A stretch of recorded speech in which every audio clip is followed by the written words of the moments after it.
if you feel broken, if your mind is heavy and overwhelmed, if you carry invisible wounds, know this: you are not alone. God knows you. Mental trauma can make you feel lost, but God says, I am with you. I will never leave you. Do not listen to voices telling you you are nothing.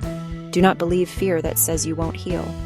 God says, you are valuable. Even if you went through painful experiences, even if your heart is broken, God can heal you. God heals the brokenhearted. Take a moment and say, God, I am hurting, but I trust you. That is the beginning of healing. Don't stay down. Rise slowly. Speak life over yourself. I will heal. I have value. God is with me. There is no wound God cannot heal.